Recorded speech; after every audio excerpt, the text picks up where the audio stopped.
Welcome, welcome, welcome to the Mind Fuck Podcast. Yay! Welcome, guys. Welcome, my friend. Thank you so much for being here. I really, really appreciate you. And, if you recently subscribed to the channel, I am so grateful for you. Thank you. Thank you for joining me along this ride. My name is Wonu Alishe, and sometimes I do go by Amazing Soul. Welcome to the Mind Fuck Podcast. Yay! And FCK stands for fun, compassion, and kindness. Okay, we have a little tradition that we do on the show right before I start the show. Um, I always read a list that I titled reminders to being human. The intention is it serves as a beautiful reminder to me, but the intention behind reading it every time before I start the show is that it also serves as a beautiful reminder to you. All right. Reminders to being human. Have fun along the journey. Show yourself compassion. Be kind to others. Being complex and being simple can hold true in the same breath. Stay curious. Hold space for pauses. Hold space for not knowing. Never underestimate the power of silence. Nature has a lot of wisdom. Pay attention. There is power in we and then I. If nothing else makes sense, come back to love. Pain is our greatest teacher. And the very last one, never underestimate your ripple of existence. Yay! Now let's get into today's episode. All right. I want to start with something simple but honest. You see, for most of my life, I didn't trust my body. I trusted my mind. I trusted discipline. I trusted efforts. I even trusted pushing through.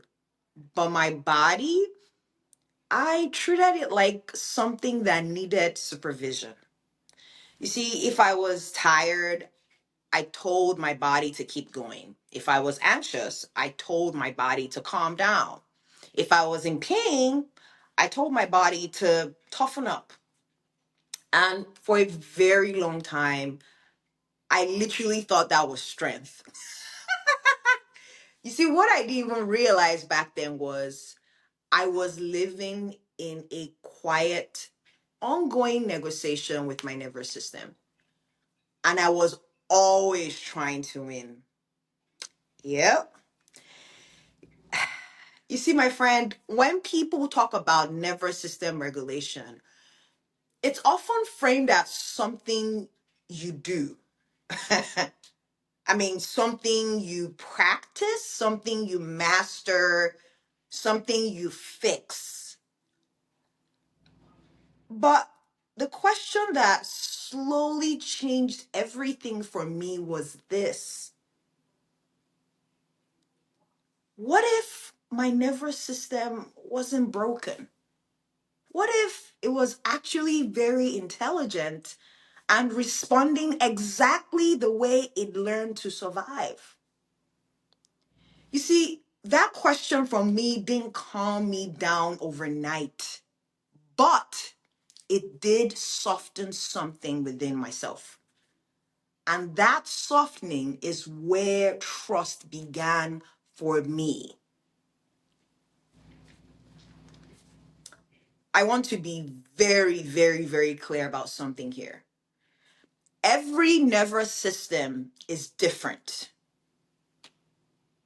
I want to say this. Your environment matters, your culture matters, early attachment matters, felt experience matters, right? For me, growing up in Lagos, Nigeria, my nervous system learned speed very early as a child. I mean, the city itself moves very fast. In Lagos, there is noise, the density, the unpredictability. I mean, at a very young age, you learn to scan quickly, you learn to adjust, you learn to read the room without words, right? That was where I grew up in as a child. And there wasn't a lot of space for slowing down and checking in with your body. I mean, you had to stay alert, you had to stay adaptable, and you had to stay ready. That wasn't really trauma in the dramatic sense people often imagine. No, it was actually conditioning, right? And that conditioning followed me throughout my life into my adulthood. You know, years later, when I moved across countries, across cultures, and eventually into the United States Army, that nervous system pattern for me intensified. I mean, I'm talking high pace, high demand, early mornings, late night, constant readiness. I mean, I did that back to back for 3 years. My body lived in go mode. And here's the thing that people don't talk about enough. Your nervous system doesn't switch off because your life circumstances change. No, literally far from it. For me, when I transitioned out of the military in 2022, while I was still dealing with chronic lower back pain and stepping into a slower, quieter chapter of my life, my body did not feel relief. It felt the opposite. Actually, it felt confused. I actually literally thought slowing down will feel like rest. Instead, it felt unsafe. I mean, my sleep completely fell apart. I mean, I would sleep for like 2 hours, 3 hours, 4 hours if I was lucky. And when I woke up in the middle of the night, I didn't meet myself with compassion back then. No, I met myself with frustration. And I would say things to myself like, great, my tomorrow is ruined. Or why can't I just sleep like a normal person? Whatever the fuck that means. And every one of those thoughts was a signal to my nervous system, right? Telling my body, you're failing, wonu. You're not safe. You need to fix this now. And my body responded exactly how you'd expect it, by staying alert. This is where I learned one of the most important truths about nervous system regulation and safety. You cannot build trust with something you're constantly correcting, right? Imagine being in a relationship where every feeling you express is questioned. Every need is minimized. Every signal is treated as an inconvenience. Just imagine that for a minute. Eventually, you stop communicating clearly, right? Your nervous system works the same way. It's a relationship, my friend. So instead of asking yourself, how do I calm down? You can start asking, what tells my body it's not safe right now? You see, that one question That shift changed everything for me. One of the first fundamentals that cuts across almost every nervous system is predictability. It's not control, it is predictability. My body did not trust me because my responses to it were inconsistent. Do you see? Sometimes I listened, sometimes I pushed, sometimes I judged. Do you see the inconsistency, my friend? So I started with very small, almost boring, unsexy changes. I mean, I ate at regularly the same times every day, not perfectly, just consistently. I mean, I went to bed without trying to force sleep. No. No, I must sleep now. No, just I'm lying down and that's enough. And even if I woke up around 2 a.m. or 3 a.m., I stopped arguing with my body. No spiraling, no clock checking, no future tripping. It was simply, you're awake and I'm still here. That was enough. That was new information for my nervous system.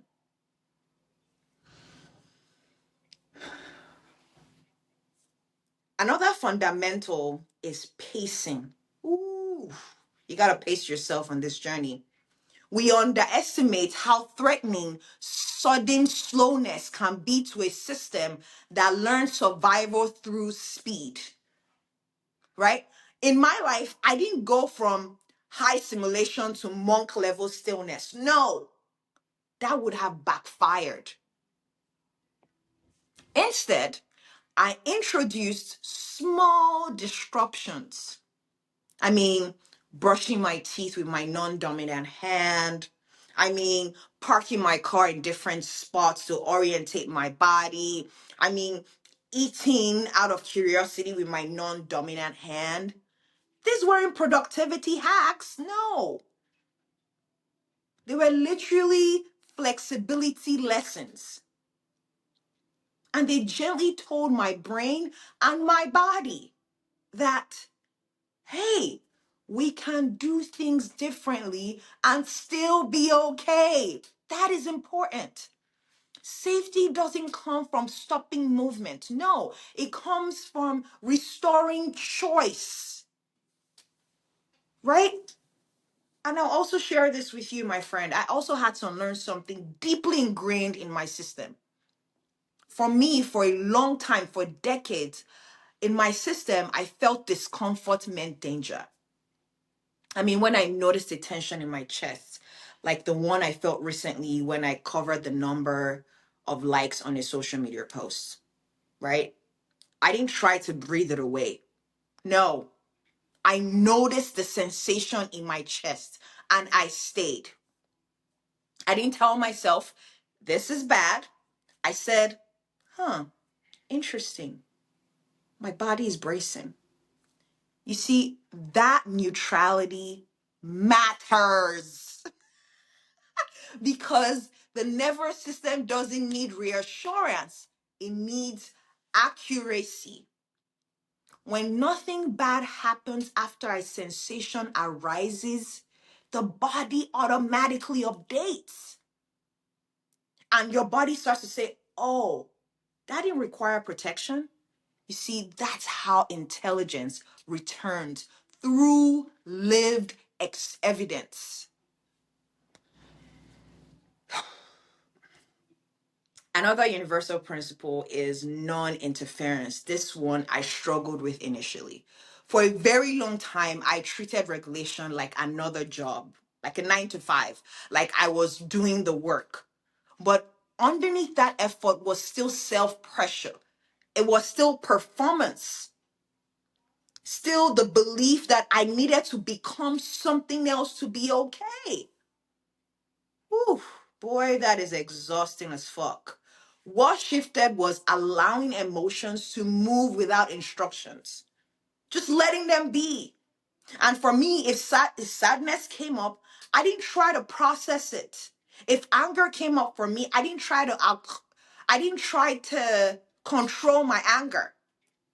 I simply let it be inefficient, messy, incomplete, whatever label you want to cap on it.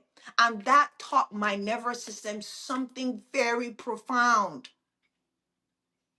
You don't need to clean yourself up to be allowed to be here.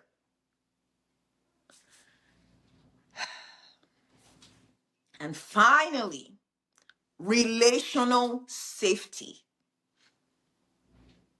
Even for those of us who are independent, reflective, and deeply self aware, we are not meant to regulate alone. No. Some of my biggest shifts did not happen in solitude. Actually, far from it. They happen in moment of being seen without being fixed. I mean, human conversation where no one rushed me. I mean, spaces where I didn't have to explain myself. I mean, moments where my body could literally soften because it wasn't being evaluated. And over time, I also learned to offer that same tone inwards. This is not hype. This is not positivity, just steady presence in my body.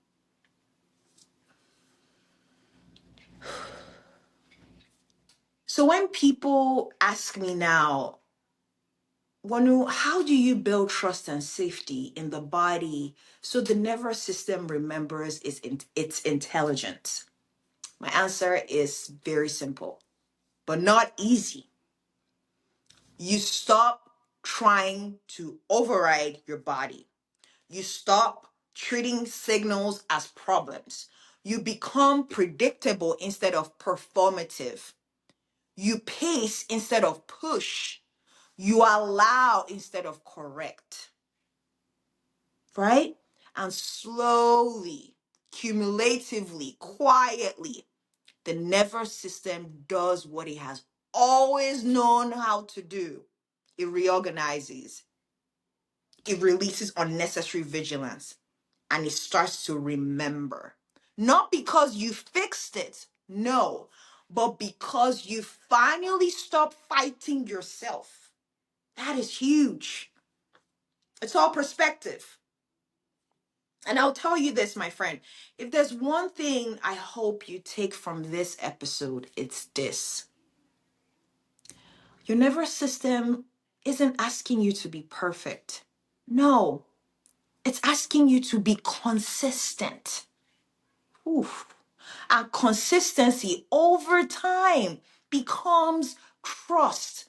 Trust becomes safety. And safety is where your body's intelligence has been waiting all along. Ooh, that is huge, my friend. Safety is everything.